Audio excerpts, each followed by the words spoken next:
3 children don't freeze to death on your porch by accident. They freeze because someone decided they weren't worth saving, because the world looked at them and saw nothing worth the trouble. But Jackson Cole had seen enough death in his 42 years to know that sometimes the line between salvation and damnation comes down to whether a man opens his door or keeps it shut. The storm had been howling for 2 days straight, the kind of Wyoming blizzard that turned the world into nothing but white fury and killing cold. Jackson had been checking his livestock in the barn when he heard it, a sound so faint he almost convinced himself it was just the wind playing tricks. But then it came again, a thin crying that made his stomach turn over, and he was running through the snow before his mind caught up with his legs. They were huddled against his front door like a pile of discarded blankets, 3 small bodies pressed together for warmth that wasn't there anymore. The oldest couldn't have been more than 7, a girl with dark hair plastered to her face, her lips blue, her arms wrapped around 2 smaller children who weren't moving at all. Jackson's heart stopped. He'd seen frozen corpses before, in the war, men who died in their sleep during the march to Atlanta. He dropped to his knees in the snow, his hands shaking as he reached for the nearest child, a boy maybe 4 years old. The skin was cold as marble, but then Jackson felt it, the faintest flutter of breath against his palm. The boy was alive. They were all alive, but barely. Jackson didn't remember carrying them inside. One moment he was in the snow, and the next he was laying them on the floor by his fireplace, his hands working fast to strip away their frozen clothes, to wrap them in every blanket he owned. The girl was conscious, her eyes tracking him with an animal wariness even as her body shook so hard her teeth clattered.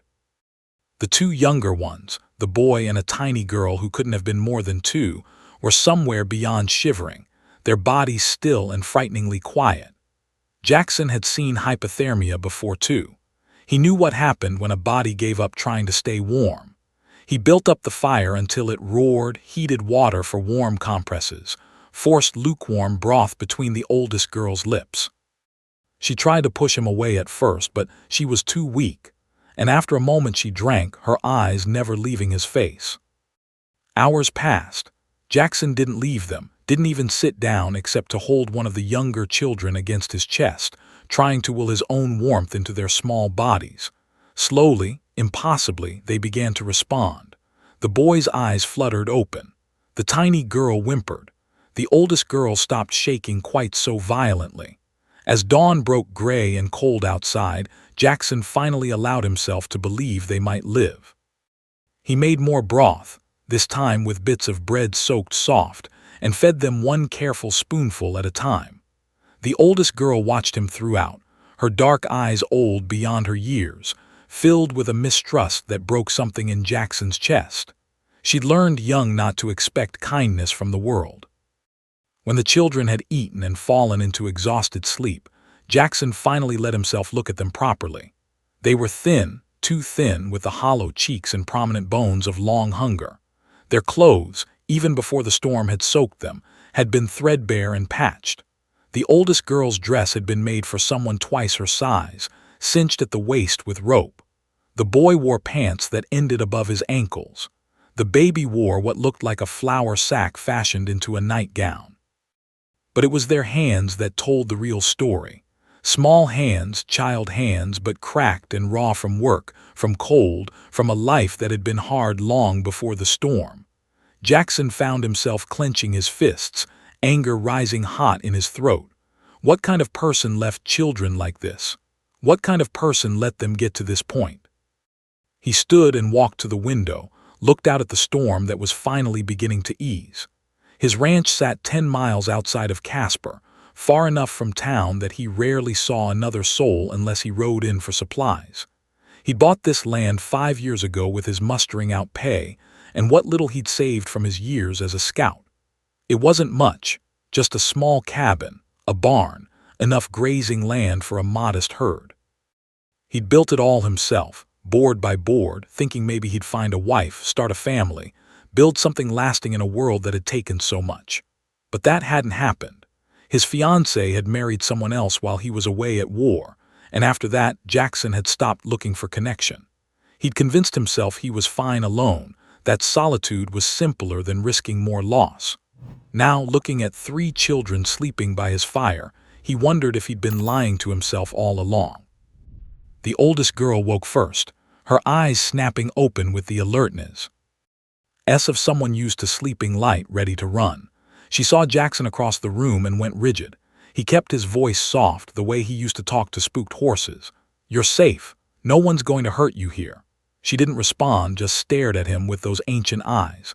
Jackson moved slowly, picked up a cup of water, carried it across the room. He set it on the floor within her reach and backed away. "You must be thirsty. It's just water, nothing else." She watched him for a long moment, then reached out and took the cup, drank it in 3 long gulps. When she finished, she wiped her mouth with the back of her hand and spoke for the first time, her voice hoarse and careful. "The little ones, are they dying?" Jackson felt his throat tight. "No, they're sleeping. They're going to be all right." The girl looked at the 2 smaller children and her face crumpled for just a second before she got it under control again. "Our ma left us." The words were flat, matter-of-fact, but Jackson heard the ocean of pain underneath. "Left us at the church in town 3 days ago. Said she couldn't feed us no more. Said we'd be better off with the preacher. But the preacher's wife, she said they couldn't take us. Said they already had too many mouths. So ma just," she trailed off, swallowed hard. "She just left anyway, got on the stage and didn't look back." Jackson's anger flared hotter, but he kept it off his face. "What about your pa?" The girl's expression hardened. "Ain't got no pa, had one once, but he ran off before Annie was born." She nodded at the sleeping baby. "Ma did her best for a while, but then she got sick and work got hard to find and—" She stopped, looked down at her hands. "We tried to stay at the church, but the preacher's wife kept telling us to leave, said we were bringing shame on the congregation. So we left. Walked out of town. Thought maybe we'd find somewhere, a barn or something. But then the storm came, and we just kept walking, and then I saw your light, and I thought maybe—" Her voice broke. "I thought maybe you'd let us die inside instead of out in the snow." Jackson's vision blurred. He blinked hard, turned away so she wouldn't see. When he could speak again, his voice came out rough. "What's your name?" She hesitated, then said, "Sarah. The boy's Tommy, the baby's Annie." Jackson nodded. "I'm Jackson, Jackson Cole, and you're not dying anywhere, you understand. Not today, not tomorrow. You're staying here until this storm passes and you're strong enough to stand." Sarah's eyes widened, and for the first time he saw something other than wariness in them. Hope, maybe, or the memory of what hope used to feel like. "You mean it. You're not just saying that." Jackson looked at her straight on. "I mean it. I don't say things I don't mean." The storm lasted another full day, the wind screaming around the cabin like something alive and angry. Jackson kept the fire high, kept the children fed and warm, watched as color slowly returned to their faces. Tommy woke the second day and cried for his mother until Sarah held him and whispered things Jackson couldn't hear. Annie stayed mostly silent, just watched everything with huge dark eyes, sucking her thumb. Jackson found himself moving differently in his own space, aware of the children watching him, trying to seem less frightening, less large. He made simple meals and showed Sarah where things were kept, let her help when she insisted, even though she could barely stand. She had pride, this girl. It showed in the set of her shoulders, in the way she refused to take anything without offering something in return. On the 3rd day, the storm finally broke. The world outside was transformed, buried under 4 feet of fresh snow, the sun glaring off the whiteness so bright it hurt to look at. Jackson knew he'd have to dig out the barn, check on the cattle, see what damage had been done.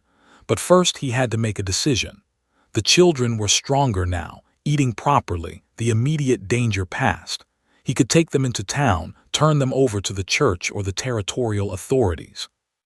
That would be the sensible thing, the expected thing. But the thought of it made him physically ill. He remembered Sarah's words about the preacher's wife, about being told they brought shame. He thought about the mother who'd gotten on that stage and left, about a system that could look at 3 children and see only inconvenience. Jackson made breakfast, cornmeal mush with molasses and milk, and watched the children eat. Sarah was careful to make sure the younger ones got their share before she took her own. Tommy was starting to smile a little, and Annie had reached for Jackson's hand the night before, her small fingers wrapping around his thumb with a trust that terrified him. These weren't abstractions anymore. They weren't a problem to be solved or a duty to be discharged. They were Sarah with her fierce protectiveness, Tommy with his gap-toothed GR.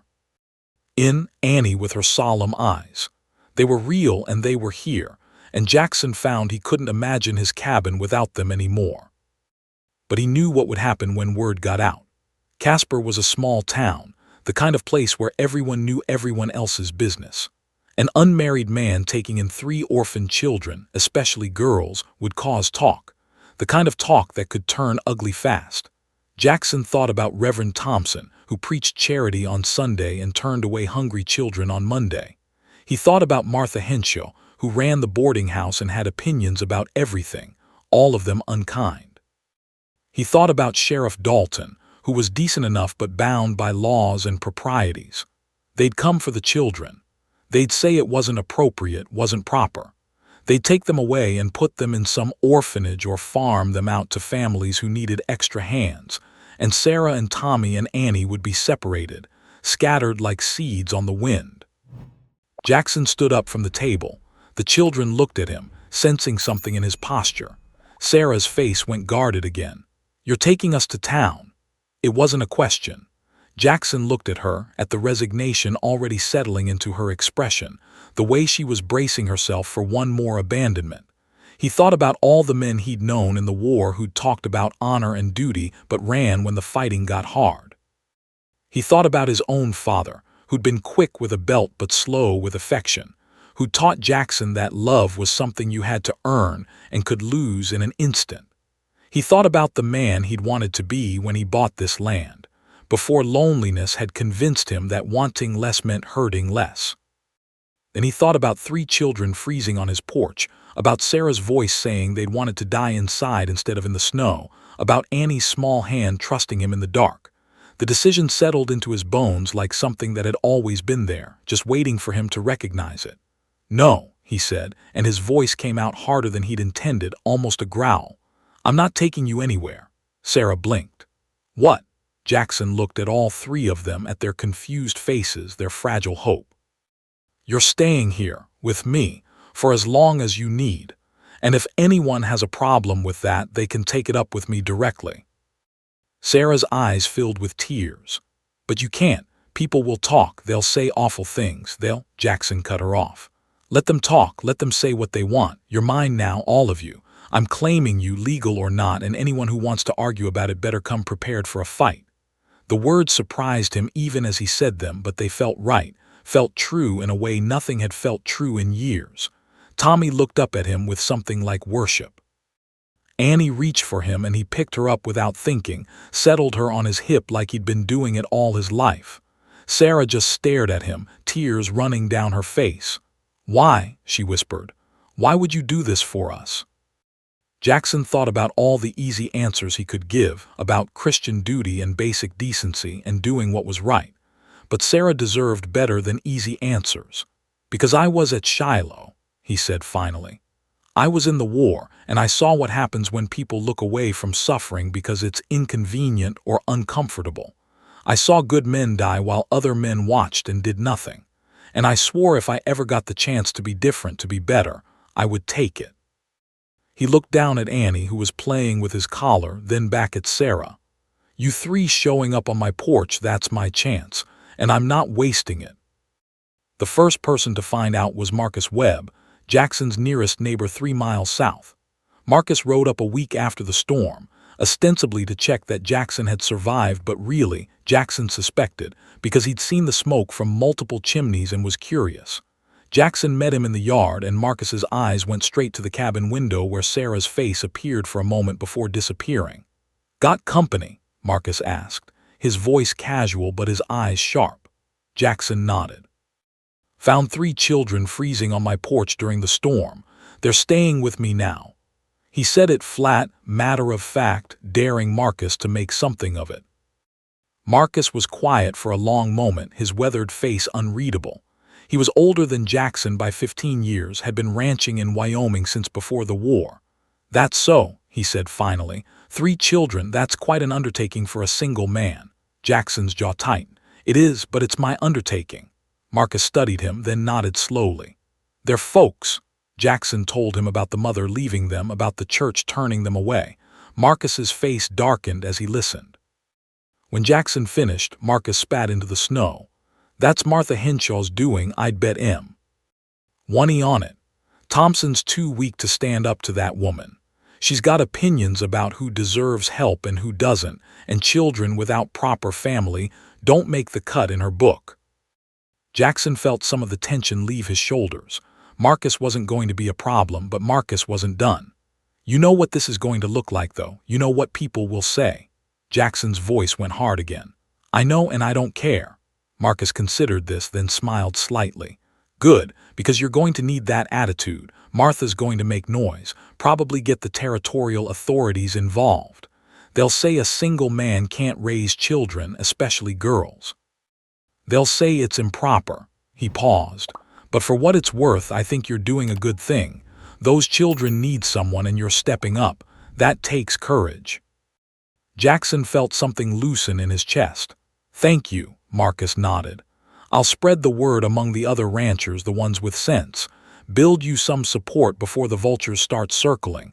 But Jackson, he waited until Jackson met his eyes. This won't be easy. You're going to face opposition and it might get ugly. Are you prepared for that? Jackson thought about Sarah's tears, about Tommy's laugh when Jackson had taught him to whistle, about Annie calling him Papa for the first time that morning, the word unclear but unmistakable. I am, he said. Whatever it takes. The opposition came faster than Jackson expected. 4 days after Marcus's visit, Sheriff Dalton rode up with Reverend Thompson and Martha Henshaw. Jackson saw them coming and felt his stomach tighten, but he walked out to meet them with his head high. Martha didn't even wait for greetings. We've heard you're harboring the Pritchard children, she said, her voice sharp with disapproval.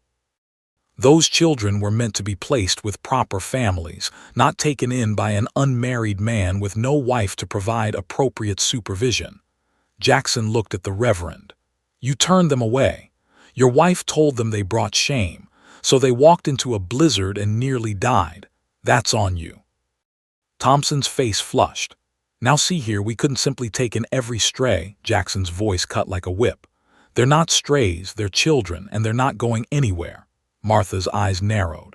Mr. Cole, I understand you mean well, but this situation is highly irregular.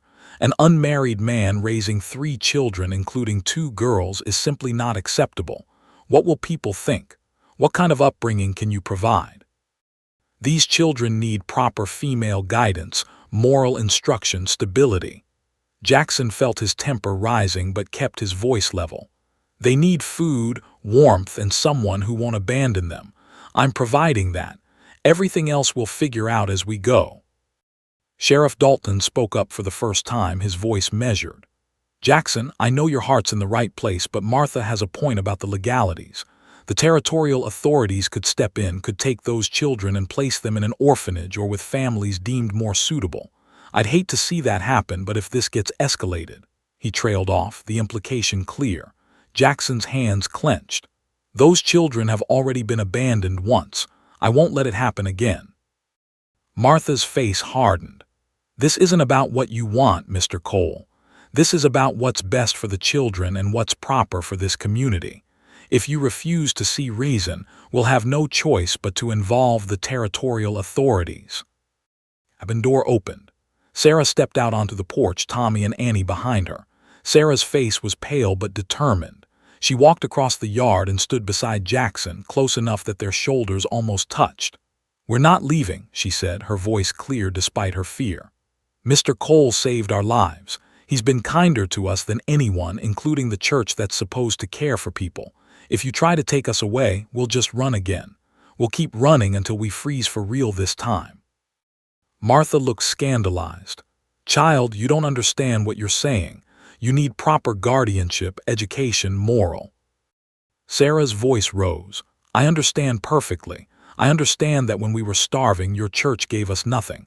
I understand that when we begged for help, you called us shameful.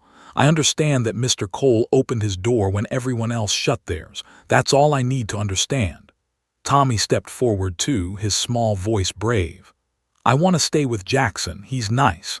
He doesn't yell or hit. He teaches me things." Even Annie, too young to fully understand, clung to Sarah's skirt and stared at the visitors with fearful eyes. The silence that followed was heavy. Sheriff Dalton looked uncomfortable. Reverend Thompson couldn't meet anyone's gaze. Even Martha seemed momentarily at a loss for words. Then a new voice spoke from behind them. "The children have made their wishes clear." Marcus Webb rode into the yard, and he wasn't alone. 3 other ranchers followed him, men Jackson knew by sight if not by name. Marcus dismounted, tipped his hat to the sheriff. "Seems to me that in all this talk about what's proper and legal, nobody's asked what these children actually want. They want to stay with Jackson. He's willing to take them. As far as I'm concerned, that settles it." One of the other ranchers, a broad-shouldered man named Carlson, nodded. "My wife and I would be happy to help. She could come by, teach the girls sewing and such. Make sure there's a woman's presence when needed. That address your concerns about propriety, Mrs. Henshaw." Martha's mouth opened and closed. "Well, I suppose that helps, but it doesn't change the fundamental issue of an unmarried man." The third rancher, an older man with a gray beard, interrupted. "Samuel Harrison, I've been in this territory 40 years, seen all kinds of families, all kinds of situations, and I'll tell you what I've learned. Family isn't about matching a list of rules. It's about people taking care of each other when no one else will. Jackson Cole's making a family here, and it's a damn sight more Christian than anything I've seen from that church lately." The fourth man, younger but with a hard edge to his face, added, "If the territorial authorities want to make trouble, they'll have to come through all of us. We stand with Jackson." Jackson felt his throat tighten with emotion. He'd lived in Wyoming for 5 years and kept mostly to himself, assuming his neighbors were just that, neighbors, nothing more. But here they were, standing beside him against the town's judgment. Sheriff Dalton looked at the assembled men, then back at Martha and Thompson. "Seems like there's more support for this arrangement than you thought. And frankly, I'm not inclined to tear children away from someone who's caring for them well just because it's unconventional. Unless there's evidence of harm or neglect, I don't see cause for intervention." Martha's face had gone red. "This is outrageous. The territorial governor will hear about this." Marcus stepped closer to her, his voice quiet but firm. "You do that, Martha. You write your letters and make your complaints. But while you're doing that, these children will be warm and fed and loved. And you'll have to live with the knowledge that you fought against that. You think on how that'll look to the God you're always talking about." Martha opened her mouth, closed it again, then turned abruptly and marched back to her horse. Reverend Thompson followed, looking relieved to escape. Sheriff Dalton lingered a moment longer. "I meant what I said, Jackson. As long as those children are cared for, you won't have trouble from me, but keep your nose clean. Don't give the authorities any reason to look twice." Jackson nodded. "I appreciate that, Sheriff, and I will." After they'd all gone, Jackson stood in the yard with Sarah still beside him and the other ranchers waiting quietly. He didn't know what to say, how to thank men for the kind of loyalty he hadn't earned yet. Marcus seemed to understand. "No need for speeches.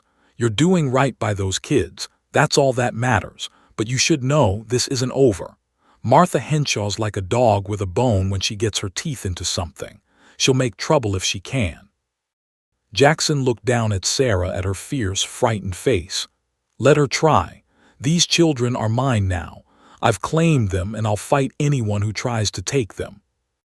Winter deepened, and the cabin that had been silent for so long filled with noise and life. Sarah learned to cook on Jackson's old stove, standing on a chair to reach.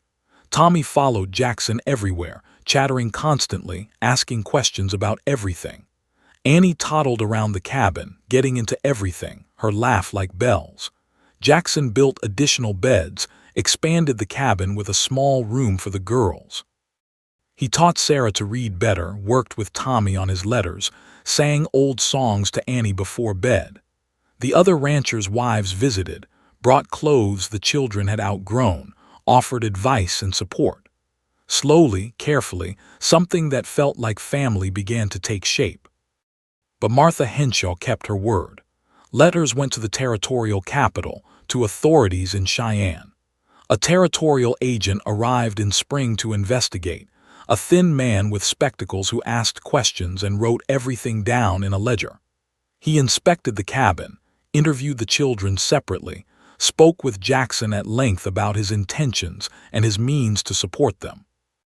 Jackson answered every question honestly, showed the man his accounts, his plans for expansion, the support he had from the community. The agent was thorough but not unkind. When he finished, he told Jackson he'd submit his report and a decision would come within 6 weeks. Those 6 weeks were the longest of Jackson's life. He tried not to let the children see his worry, but Sarah was too perceptive. She found him one evening sitting on the porch after the younger ones had gone to bed, staring out at the mountains. She sat down beside him without asking permission. "You're scared they'll take us away." "It wasn't a question," Jackson sighed. I know I shouldn't tell you that, should be the strong one, but yes, I'm scared." Sarah was quiet for a moment. "When Ma left us at the church, I knew she wasn't coming back. I could see it in her eyes, she'd already left in her heart. But you," she turned to look at him, "you chose us. Not because you had to, but because you wanted to. That means something." Jackson felt his eyes burn. "You three mean something. You mean everything, actually. I didn't know how empty this place was until you filled it." Sarah leaned against his shoulder, and they sat in comfortable silence as the sun set. Inside, Tommy was probably already asleep, Annie curled up beside him with her thumb in her mouth. This was his family now, cobbled together from desperation and choice, from a blizzard and an open door. And Jackson would burn down the territory itself, before he let anyone tear it apart. The letter came on a Tuesday, delivered by a postal rider who'd made the special trip from Casper. Jackson's hand shook as he opened it, aware of Sarah watching from the doorway, of Marcus Webb standing by his horse waiting to hear the news. Jackson scanned the official language, the formal declarations, and then he found the words that mattered. The territorial agent finds that the children known as Sarah, Thomas, and Ann Pritchard are adequately cared for in the custody of Jackson Cole. Given Mr. Cole's demonstrated commitment, financial stability, and support from the local community, this office sees no reason to remove the children from their current placement. However, Mr. Cole is strongly encouraged to formalize guardianship through proper legal channels and to consider marriage to provide more traditional household structure. Jackson read it twice to make sure he understood, then looked up at Sarah with a grin that split his face. "We won." Sarah's hand flew to her mouth. "Really? We can stay?" Jackson laughed, the sound foreign after weeks of tension. "You can stay. You are staying. This is your home now, legal and official." Sarah burst into tears and ran to him, and Jackson caught her, held her while she sobbed against his shirt. Marcus let out a whoop and fired his pistol into the air in celebration. Tommy came running out asking what the noise was about, and when Jackson told him, the boy started jumping up and down. Annie, not understanding but caught up in the excitement, clapped her hands and laughed. That night Jackson made a special dinner, roasted a chicken he'd been saving, made biscuits and gravy, even opened a jar of peaches. They ate like celebration demanded, and afterward Jackson sat the children down by the fire. "I need you three to understand something. That letter says you can stay, and you will, but I want to do more than just have you stay. I want to adopt you proper if you'll have me, make you Coles legally, make this permanent." Sarah's eyes went wide. "You mean you'd be our real father?" Jackson's voice was gentle. "I'd like to be, if that's all right with you." Tommy didn't hesitate. "Yes, can I call you Pa?" Jackson felt his throat close up. "I'd be honored." Sarah looked at him with those old young eyes, and Jackson saw the question in them, the fear of hoping for too much. "What if you change your mind? What if we're too much trouble, or you meet someone and want a real family?" Jackson reached out, took her hand. "Sarah, you are my real family, all three of you. I'm not changing my mind. I'm not going anywhere. And neither are you. You're stuck with me now." She smiled through fresh tears. "Good, because you're stuck with us too." The adoption went through that fall. Judge Morrison came out to the ranch personally to make it official. signed the papers on Jackson's kitchen table while the children watched. The territory of Wyoming hereby recognizes Jackson Cole as the legal guardian and adoptive father of Sarah Cole, Thomas Cole, and Ann Cole. May God bless this family. Jackson signed his name carefully, and then Sarah signed hers, her hand shaking slightly, writing Cole for the first time. Tommy made his mark and Jackson signed for Annie, who was more interested in the judge's pocket watch. Just like that, it was done. They were a family in law as well as heart. Years passed. The cabin expanded into a proper house. Jackson taught Sarah to ride and shoot, taught Tommy to work cattle, watched Annie grow from toddler to child. Sarah proved to have a head for numbers and began keeping the ranch books. Tommy developed his father's quiet strength and steady hands. Annie, the baby who'd nearly frozen, grew into a whirlwind of energy and laughter, fearless and bright. They had hard times, certainly. Cattle died, crops failed, creditors pressed. But they faced it together, the family that had been born from desperation and choice. Martha Henshaw never quite forgave Jackson for defying her, but as the years showed the children thriving, even she had to admit grudgingly that things had worked out. The other townspeople slowly came around, saw the Cole family at church on Sundays, saw the children growing up strong and decent. Eventually, the story became part of local legend, the tale of the rancher who'd found 3 freezing children and claimed them as his own against all opposition. People told it with admiration, though Jackson never liked the attention. He'd just done what needed doing, he'd say. Nothing special about that. When Sarah turned 18, she enrolled in the Territorial College to study bookkeeping, the first in their family to pursue higher education. Tommy took over more of the ranch work, proving himself a natural cattleman. Annie announced she wanted to be a teacher, wanted to help children who had nowhere else to go. Jackson watched them grow and felt pride so fierce it hurt. These children who'd been abandoned, who'd been deemed shameful and inconvenient, were making their marks on the world. And they were doing it as Coles, with the name he'd given them and the love he'd fought to keep.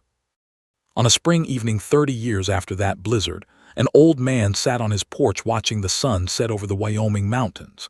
Jackson was gray now, his joints stiff, but his eyes were clear as he watched his grandchildren play in the yard, Sarah's 2 boys and Tommy's daughter. Annie sat beside him, her own children grown and moved to Cheyenne, visiting for the week. "Pa," she said, using the name she'd called him for 3 decades, "do you ever think about how it all started? About that storm?" Jackson nodded slowly. "Every day, best storm of my life turns out."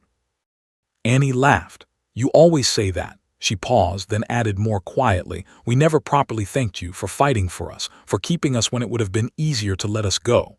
Jackson looked at her, this woman who'd been a silent toddler clinging to her sister's skirt. "You thank me every day just by being who you are, all 3 of you. You're my greatest accomplishment, better than anything else I've done in this life." Annie's eyes filled. "We're so lucky you found us." Jackson shook his head. "I'm the lucky one. You 3 saved me just as much as I saved you, maybe more." The grandchildren's laughter rang across the ranch, young voices full of joy and security. Sarah came out of the house, her own hair streaked with gray now, and called them in for dinner. The family gathered, 3 generations around the table Jackson had built with his own hands, and he looked at each face and felt complete. This was what he'd fought for, this noise and warmth and love. This was worth every battle, every judgment, every hard winter. As they bowed their heads for grace, Jackson said a silent prayer of thanks, not for divine intervention but for a blizzard that had brought 3 children to his door, for the strength to open it when it would have been easier to turn away, for the courage to grow when fear said stay small. He thought about the man he'd been before, alone and convinced that solitude was safety. That man was gone, replaced by a father, a grandfather, a man who'd learned that family wasn't about blood or propriety or meeting other people's expectations. Family was about showing up when it mattered, about claiming the people who needed claiming, about saying mine, and meaning it with everything you had. The meal began, voices overlapping in easy conversation, children interrupting, laughter punctuating stories. Jackson ate slowly, savoring not just the food but the moment, knowing that all of this had started with a choice made in a snowstorm. A choice to open a door instead of keeping it shut. A choice to say they're mine now, all of them, and fight anyone who disagreed. It had been the easiest hard decision of his life, and sitting here surrounded by the evidence of that choice, Jackson knew he'd make it again in a heartbeat. Some things were worth fighting for. Some things were worth everything. And family, real family built from love instead of obligation, was the most worth it of all.